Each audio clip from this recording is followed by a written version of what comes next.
আসসালামু আলাইকুম। আলহামদুলিল্লাহ, সমস্ত প্রশংসাই আল্লাহ তাআলার। আজকে আমাদের চ্যানেলে 4 লক্ষ সাবস্ক্রাইবার পূর্ণ হলো। এই 4 লক্ষ সাবস্ক্রাইবার পূর্ণ হওয়া উপলক্ষে আমি ইউটিউব লাইভে এসেছিলাম এবং তখন আপনারা অনেকেই অনেক প্রশংসা করেছেন, বলেছেন ভাই আপনি অনেক ভালো ভিডিও বানান, আপনার ভিডিওর কোয়ালিটি অনেক ভালো, আপনার থেকে অনেক কিছু শিখতে পারি, এই সে অনেক প্রশংসামূলক কথা বলেছেন। তো আপনারা কি মনে করেন এই প্রশংসামূলক কথাগুলো শুনে আমার কি বলা উচিত? যে ধন্যবাদ বোন, ধন্যবাদ ভাই, thank you brother, thank you sister, এই ধরনের কিছু? আসলে যখন একজন মানুষ আরেকজন মানুষের প্রশংসা করে সেই সময় সবচেয়ে গুরুত্বপূর্ণ হচ্ছে আলহামদুলিল্লাহ বলা, অর্থাৎ সমস্ত প্রশংসার মালিক হচ্ছে আল্লাহ তাআলা। পবিত্র কোরআনে যদি আপনারা খেয়াল করেন, পবিত্র কোরআনে সূরা ফাতিহার সর্বপ্রথম আয়াত, সূরা ফাতিহার সর্বপ্রথম আয়াত আলহামদুলিল্লাহি রাব্বিল আলামিন, অর্থাৎ সমস্ত প্রশংসাই আল্লাহর উপযোগী, আল্লাহর জন্যই, যিনি সমস্ত বিশ্বের প্রতিপালক কিংবা সমস্ত বিশ্বের রব। এখানে যে আলিফ ইউজ করা হয়েছে, এই আলিফ দ্বারা আলহামদুলিল্লাহ, অর্থাৎ সমস্ত প্রশংসা, আসমান এবং জমিনের যত প্রশংসা রয়েছে সব প্রশংসাকে একত্রিত করে আলহামদুলিল্লাহ আল্লাহর জন্য, অর্থাৎ সমস্ত প্রশংসাকে আল্লাহর জন্য বলা হয়েছে। সো যখন একজন মানুষ আপনার প্রশংসা করতেছে অ্যান্ড দ্যাট টাইম আপনি প্রশংসাটাকে অ্যাকসেপ্ট করে তাকে থ্যাংক ইউ বলতেছেন, ধন্যবাদ বলতেছেন, দ্যাট টাইমস এটাই প্রকাশ করে যে আপনি পবিত্র কোরআনের এই আয়াতটিকে আসলে পরোক্ষভাবে কিংবা নিজের অজান্তেই অস্বীকার করতেছেন।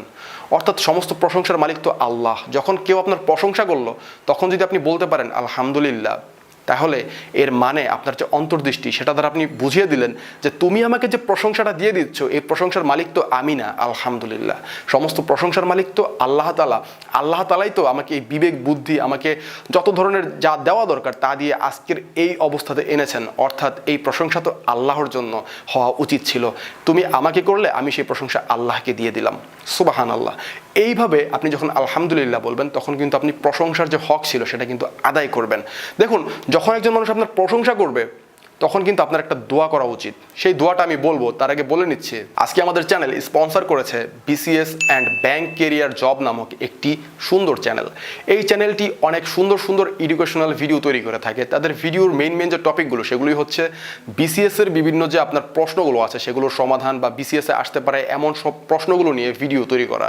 এবং আপনারা যদি এই চ্যানেলটি ফলো করেন, আমি মনে করি আপনারা যদি বিসিএস পরীক্ষা নাও দেন কিংবা আপনারা যদি কোনো ব্যাংকে চাকরি নাও করেন, কিন্তু জাস্ট এই ভিডিওগুলো দেখেও কিন্তু আপনারা অনেক কিছু শিখতে পারবেন। সো আমি আপনাদেরকে রিকোয়েস্ট করব আপনারা এই চ্যানেলটি সাবস্ক্রাইব করে রাখবেন। এই চ্যানেলটির লিঙ্ক আমার ভিডিওর ডেসক্রিপশনে দেওয়া রয়েছে। বন্ধুরা, এখন আপনারা কি দোয়া করবেন? যখন একজন মানুষ আপনার প্রশংসা করে তখন আপনি কিভাবে দোয়া করবেন? আপনি ওই সময় দোয়া করবেন যে হে আল্লাহ, তারা আমাকে যা বলছে তার জন্য আপনি আমাকে প্রশ্ন করবেন না, আমাকে আপনি তাদের ধারণা থেকে উত্তম করে দিন এবং আমার সম্পর্কে তারা যা জানে না সেগুলোকে গোপন রাখুন এবং আমাকে এ থেকে মুক্ত করুন। দেখুন, দোয়ার যে প্রথম অংশ সেটা খুবই গুরুত্বপূর্ণ, যে আল্লাহ, তারা আমার সম্পর্কে যা বলছে তার জন্য আপনি আমাকে প্রশ্ন করবেন না। অর্থাৎ তারা যে আমার প্রশংসা করতেছে আল্লাহ, এই প্রশংসার যোগ্য তো আমি না। এই প্রশংসাটা যদি আমি নিয়েও ফেলি, আপনি মেহেরবানি করে এই প্রশংসার জন্য আমাকে প্রশ্ন করবেন না। অর্থাৎ এই প্রশংসার মালিক তো আপনি ছিলেন। আমি যদি মনের অভ্যন্তরে, মনের ভুলেও যদি এই প্রশংসাটা নিয়ে ফেলি, তাহলে আপনি আমাকে প্লিজ প্রশ্ন করবেন না, অর্থাৎ আমাকে কাঠগড়ায় দাঁড়া করাবেন না। বেসিক্যালি একজন মানুষ যখন আপনার প্রশংসা করে তখন কিন্তু আপনাকে আল্লাহ তাআলার কাঠগড়ায় দাঁড়া করানোর মতো একটা অবস্থা সৃষ্টি করে এবং সেই কাঠগড়া থেকে আপনি ফিরে আসতে পারেন এবং অত্যন্ত সফলভাবে সেই পরীক্ষাতে উত্তীর্ণ হতে পারেন শুধুমাত্র আলহামদুলিল্লাহ এই কথাটি মন থেকে বলার মাধ্যমে। যখনই আপনি এই কথাটি বলবেন তখনই কিন্তু আপনি এটার হক আদায় করে ফেললেন। সো আপনি এভাবে যখন দোয়া করতেছেন যে আল্লাহ, আপনি আমাকে এর জন্য প্রশ্ন করবেন না, অর্থাৎ আমি তো যোগ্য না, আপনি আপনার যে দুর্বলতা সেটা প্রকাশ করলেন আল্লাহ তাআলার কাছে এবং আপনি একটা ধাপে, অর্থাৎ আপনার যে পরীক্ষার যে প্রথম ধাপ সেটা উত্তীর্ণ করে ফেললেন। এবং আপনি দেখেন হযরত মুহাম্মদ সাল্লাল্লাহু আলাইহি সাল্লাম, তিনি রাত জেগে জেগে নামাজ পড়তেন, তার পা মুবারক ফুলে যেত। মা আয়েশা রাদিয়াল্লাহু আনহা তাকে বললেন, ইয়া রাসূলুল্লাহ সাল্লাল্লাহু আলাইহি ওয়াসাল্লাম, আপনি কেন এত কষ্ট করে নামাজ পড়েন? আপনার তো কোনো গুনাহ নেই, আল্লাহ তাআলার সমস্ত নিয়ামত তো আপনাকে দান করেছেন, সবচেয়ে বেশি সম্মানিত আপনি আল্লাহ তাআলার কাছে, তারপরও কেন এত কষ্ট করে নামাজ পড়েন? আপনার তো এগুলো করার দরকারই নেই। তখন মুহাম্মদ সাল্লাল্লাহু আলাইহি সাল্লাম অনেকটা রেগে গেলেন এবং বললেন, আমি কি কৃতজ্ঞ বান্দাদের অন্তর্ভুক্ত হব না? চিন্তা করে দেখুন, রাসূল সাল্লাল্লাহু আলাইহি সাল্লাম জান্নাতের অধিকারী, সে হবে জান্নাতে সর্বপ্রথম নাগরিক, অর্থাৎ সবার আগে তিনি জান্নাতে প্রবেশ করবেন। এবং আপনি চিন্তা করুন, এমন একজন মানুষ সে বলতে পারতো, হ্যাঁ তুমি ঠিকই বলেছো, আল্লাহ তাআলা আমার কোনো গুনাহ নেই, আমাকে কোনো ধরনের কোনো ফাহেসা কাজে রাখেননি, আল্লাহ তাআলা আমাকে সব দিক থেকে মুক্ত করেছেন। এটা তিনি বলতে পারতেন, আসলে আল্লাহ তাআলা তো আমাকে অনেক মর্যাদাশীল করেছেন, এটা বলতে পারতেন। এটা না বলে তিনি কি বললেন? আমি কি কৃতজ্ঞ বান্দাদের অন্তর্ভুক্ত হব না? অর্থাৎ তিনি নিজেকে নিচে নামিয়ে আনলেন এবং কৃতজ্ঞ বান্দাদের, অর্থাৎ আরও যে সমস্ত কৃতজ্ঞ বান্দা রয়েছে তাদের কথা তিনি চিন্তা করলেন। আমি কি তাদের মতো হব না, তারা যেমন আল্লাহ তাআলার ইবাদত করতো, আল্লাহ তাআলার প্রশংসা করতো, সমস্ত প্রশংসার মালিক তো আল্লাহ, আমি কি তাদের মতো অন্তর্ভুক্ত হব না, অর্থাৎ তাদের মতো কৃতজ্ঞ বান্দা হব না?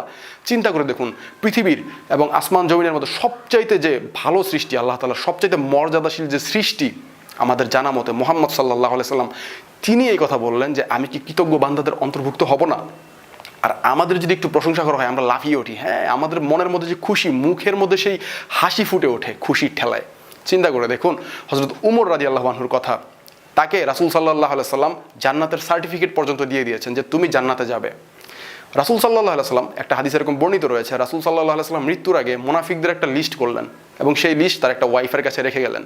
তো উমর রাদিয়াল্লাহু আনহু এটা কোনোভাবে জানলেন এবং উমর রাদিয়াল্লাহু আনহু তখন তার সেই ওয়াইফের কাছে গেলেন, অর্থাৎ রাসূল সাল্লাল্লাহু আলাইহি সাল্লামের ওয়াইফের কাছে গিয়ে আল্লাহর কসম খেয়ে বললেন যে রাসূল সাল্লাল্লাহু আলাইহি সাল্লাম যে লিস্টটা করেছে মুনাফিকের, সেইখানে আমি উমর, আমার নাম আছে কিনা আপনি আমাকে দয়া করে বলুন।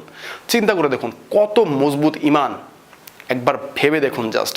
তিনি জানেন তিনি জান্নাতের অধিকারী, তারপরও তিনি নিজেকে কতটা দুর্বল মনে করেন, নিজেকে কতটা অসহায় মনে করেন আল্লাহ তাআলার কাছে।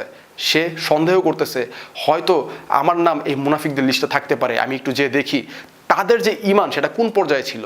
অর্থাৎ আপনি জান্নাতের অধিকারী এই কথাটা আপনাকে রাসূল সাল্লাল্লাহু আলাইহি সাল্লাম বলে দিয়েছে। একবার চিন্তা করে দেখুন, সেই মুহূর্তে আপনার মাথায় তো এই ধরনের কোনো টেনশন আসারই কথা না, বাট তাদের ঈমান কতটা মজবুত ছিল যে তারা এটাকে বিশ্বাস করার পাশাপাশি এটাতে বসে থাকেনি, এই প্রশংসাকে নিয়ে সারাদিন নাচানাচি করেন, আরে আমি তো জান্নাতের অধিকারী, আমার সাথে কার কি, তোমরা তো সাধারণ সাহাবী, এমন কোনো কথা না। সে বলতেছে যে মুনাফিকদের লিস্ট করা হয়েছে, সেইখানে আমার নাম আছে কিনা আমাকে জানান। সুবহানাল্লাহ, তাদের ঈমান কতটা মজবুত ছিল, আল্লাহ তাআলার প্রতি তাদের ভরসা, তাদের যে ঈমানের লেভেল সেটা কোন পর্যায়ে ছিল, আমরা এখান থেকে একটা শিক্ষা নিতে পারি। সো আপনি অনেক বড়, আজকে আপনার অনেক টাকা পয়সা, ধরুন আপনি অনেক জ্ঞানী, আপনি অনেক বড় কিছু, এই অবস্থানে আপনাকে কে এনেছে? আল্লাহ তাআলা এনেছে। আপনার যে বিবেক বুদ্ধি, আপনার সমস্ত কিছু, আপনার ধন সম্পদ, সৌন্দর্য যা কিছু রয়েছে সব কিছু তো আল্লাহর দেওয়া। আপনি কিছুদিন মাত্র এই হাত পা, এই চোখ, এই মুখ, এই বিবেককে ব্যবহার করতেছেন আল্লাহর পক্ষ থেকে, আর এগুলোকে ব্যবহার করে আপনি একটা ভালো পর্যায়ে গিয়েছেন। আল্লাহ তাআলাই সেই তৌফিক আপনাকে দান করেছে, আর সেই ভালো পর্যায়ে গিয়ে যে কিনা আপনাকে এই সমস্ত দান করেছে আপনি তাকেই ভুলে গিয়েছেন। তাকে ভুলে গিয়ে এখন আপনি বলছেন thank you brother, thank you sister, আপনাকে অনেক ধন্যবাদ, আপনি আমার প্রশংসা করলেন। অর্থাৎ আপনি তো সেই প্রশংসা নিজের জন্য নিয়ে নিলেন, অথচ আপনার উচিত ছিল আপনার বলা যে আলহামদুলিল্লাহ, আমাকে তো এই সমস্ত বিষয় সব আল্লাহই দান করেছেন, তাই আজকে আমার এত উন্নতি। কিন্তু আপনি সে কাজটি না করে অন্য মানুষকে ধন্যবাদ দিচ্ছেন, সেই প্রশংসা নিজের জন্য নিয়ে নিচ্ছেন, অথচ সেই প্রশংসার মালিক আপনি না। যদি এমনও করেন যে আপনি 95% প্রশংসা আল্লাহ তাআলাকে দিলেন, 5% নিজের জন্য রাখলেন, সেখানেও আপনি কিন্তু আল্লাহ তাআলার সাথে অংশীদার করলেন এই প্রশংসা নিয়ে। আল্লাহ তাআলা বলেই দিয়েছে সমস্ত প্রশংসার মালিক আল্লাহ তাআলা, কোনো প্রশংসার মালিক আমি আপনি কেউ না, সমস্ত প্রশংসার মালিক আল্লাহ তাআলা। তাই আমাদের এই আলহামদুলিল্লাহ এই ওয়ার্ডটা একদম মুখের ঠোঁটের গোড়ায় থাকা লাগবে। যখনই কোনো মানুষ প্রশংসা করবে বা যাই করুক, সেই ক্ষেত্রে আলহামদুলিল্লাহ, সমস্ত প্রশংসার মালিক আল্লাহ, আমি না। আমাকে যে প্রশংসা দেওয়া হচ্ছে সেটার মালিক আমি না, এটার আসল মালিক হচ্ছে আল্লাহ সুবহানাহু ওয়া তাআলা।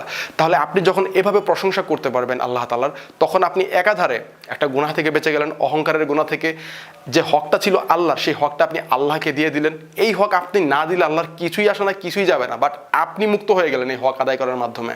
আপনার প্রশংসা করা হচ্ছে, বাট সে প্রশংসা আল্লাহর। আপনি যখন আল্লাহকে সেই প্রশংসাটা দিয়ে দিলেন, বুদ্ধিমানের কাজ করলেন, তখন কিন্তু আপনি মুক্ত হয়ে গেলেন এবং সাথে সাথে আপনি আল্লাহ তাআলার একজন প্রিয় বান্দা হয়ে গেলেন। এবং আপনি চিন্তা করে দেখুন, যখনই কোনো মানুষ আল্লাহ তাআলার শুকরিয়া আদায় করে, তখনই কিন্তু আল্লাহ তাআলা সেই নিয়ামতকে ওই মানুষের জন্য বৃদ্ধি করে দেন। এমনকি আল্লাহ তাআলা পবিত্র কোরআনে সূরা বাকারায় বলেছে, ফাজকুরুনি আযকুরুকুম ওয়াশকুরুলি ওয়ালা তাকফুরুন, অর্থাৎ তোমরা আমাকে স্মরণ করো, আমিও তোমাদেরকে স্মরণ করব।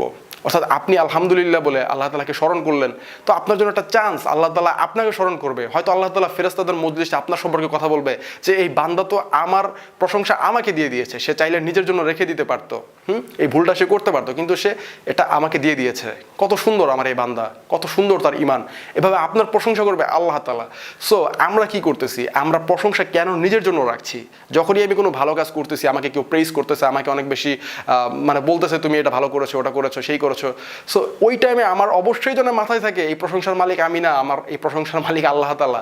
এটা না করলে ভাই আসলে পরোক্ষভাবে বা প্রত্যক্ষভাবে বা কিংবা মনের ভুলে অজান্তে আমরা কিন্তু পবিত্র কোরআনের সূরা ফাতিহার সেই প্রথম আয়াতটাকে অস্বীকার করার একটা গুনাহ হয়ে যায়। আর দেখেন এগুলাই কিন্তু সূক্ষ্ম সূক্ষ্ম গুনাহ। তাই আমি আপনাদেরকে রিকোয়েস্ট করব, যারা প্রশংসা করেন, আপনি প্রশংসা করেন সমস্যা নাই, আপনি প্রশংসা করতে পারেন, প্রশংসাটা যদি এভাবে করেন যে ভাই আলহামদুলিল্লাহ আল্লাহ তাআলা আপনাকে কত মর্যাদাবান করেছেন, তো যাকে প্রশংসা করলেন তখন তারও উচিত আলহামদুলিল্লাহ ঠিকই বলেছেন ভাই, আল্লাহ তাআলা আমাকে প্রশংসা দিয়েছেন, আমাকে অনেক মর্যাদা দিয়েছেন। আসলে পৃথিবীতে এত মানুষ ছিল, আল্লাহ তাআলা চাইলে তাদের দিতে পারতেন, বাট তাদেরকে না দিয়ে আল্লাহ তাআলা আমাকে কবুল করেছেন, আলহামদুলিল্লাহ। এটা তো আল্লাহ তাআলার মেহেরবানি। আল্লাহ তাআলা চাইলে অন্য কাউকে দিতে পারতেন, সমস্ত প্রশংসাই আল্লাহর। যখন আপনারা দুইজন এভাবে প্রশংসা করলেন তখন কিন্তু দুইজনই আল্লাহর কাছে মানে প্রিয় হয়ে গেলেন।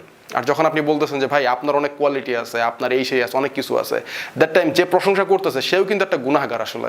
কারণ সে এমনভাবে বলতেছে যে এই প্রশংসা মানে মালিক সে, অর্থাৎ আপনি অনেক ভালো কিছু করেছেন, এটা হয়তো সে নিজের চেষ্টাতেই করেছে, নিজের কোনো মানে বৈশিষ্ট্যের কারণে, নিজের একটা মানে কি বলে কোয়ালিটির কারণে করতে পেরেছে। আসলে তো ব্যাপারটা হচ্ছে যে আল্লাহ তাআলা তাকে এই কোয়ালিটি দান করেছে। তাই যখনই আমি কাউকে প্রশংসা করব, দ্যাট টাইম আমি বলবো যে আলহামদুলিল্লাহ, সমস্ত প্রশংসায় আল্লাহর, আপনি খুবই মর্যাদাবান একজন লোক, আপনাকে আল্লাহ তাআলা এটা দান করেছে।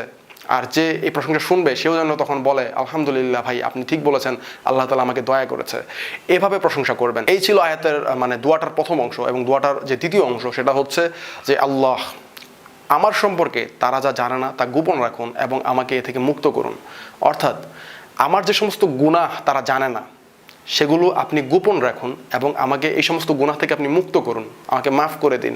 এই সমস্ত মানুষগুলো আমার এত প্রশংসা করতেছে, এত প্রশংসা করতেছে, করি না আমরা অনেক মানুষের অনেক প্রশংসা করি, তখন সেই মানুষটা যদি এইভাবে দোয়া করে যে আল্লাহ আপনি আমাকে যে সমস্ত নিয়ামত দান করেছেন সেগুলোর জন্য আমাকে প্রশ্ন করবেন, অর্থাৎ তারা যা বলতেছে তার জন্য আমাকে প্রশ্ন করবেন না, এবং আমার যে সমস্ত বিষয় তারা জানে না, অর্থাৎ যে সমস্ত দুষ্ত্রুটি তারা জানে না, না জেনে আজকে আমার এত প্রশংসা করতেছে, সেই দুষ্ত্রুটিগুলো আপনি গোপন রাখুন। তো এইভাবে আপনি দোয়া করার মাধ্যমে কি করলেন, আপনি নিজের যে অক্ষমতা সেটাও প্রকাশ করলেন এবং পাশাপাশি আপনার যে মানে প্রশংসা আপনার উপর করা হয়েছিল সেটাও আপনি আল্লাহ তাআলাকে দিয়ে দিলেন। অর্থাৎ আপনি একটা পারফেক্ট কাজ করলেন, আপনি আল্লাহ তাআলার অনেক প্রিয় হয়ে গেলেন। সো এইভাবে আপনারা আল্লাহ তাআলার প্রেইজ করুন এবং প্রশংসা করার ক্ষেত্রে এই সমস্ত বিষয়গুলো মাথায় রাখুন। আশা করি আমার এই আজকের ভিডিওটা আপনারা বুঝতে পেরেছেন। সব সময় আলহামদুলিল্লাহ এই কথার যেন ঠোঁটের গোড়ায় থাকে, একদম মুখের মধ্যে থাকে। কোনো কিছু বললেই যে আলহামদুলিল্লাহ, কেমন আছেন, আলহামদুলিল্লাহ ভালো আছে, এমন না ভালো আছি, আপনার ভালো থাকার কোনোই মানে যোগ্যতা নেই, আলহামদুলিল্লাহ সমস্ত প্রশংসা আল্লাহর, ভালো আছে, আল্লাহ তাআলা ভালো রেখেছে। এইভাবে প্রেজ করুন আল্লাহ তাআলাকে, আল্লাহ তাআলা আপনার উপর খুশি থাকবে। দেখবেন এটার বরকত আপনি দুনিয়াতেই পেয়ে যাবেন, প্রতিটা কাজে আপনি পাবেন। যখনই আপনি এইভাবে আল্লাহ তাআলার প্রশংসা করবেন, আল্লাহ তাআলা এতে এতই খুশি হবেন যে ইনশাআল্লাহ আমি বিশ্বাস করি যে একদম আল্লাহ তাআলা আপনাকে এর যে প্রতিফল এটা দুনিয়াতেই অনেকটা দিয়ে দিবেন। আল্লাহ তাআলার এই সন্তুষ্টি আপনি দুনিয়াতেই টের পাবেন। সো আজকের ভিডিও এই পর্যন্তই। এই ভিডিও রিলেটেড যদি আপনাদের কোনো প্রশ্ন থাকে অবশ্যই করতে পারেন। আজকের ভিডিও এই পর্যন্তই বন্ধুরা, বিদায় নিচ্ছি। আসসালামু আলাইকুম ওয়া রাহমাতুল্লাহি ওয়া বারাকাতুহু।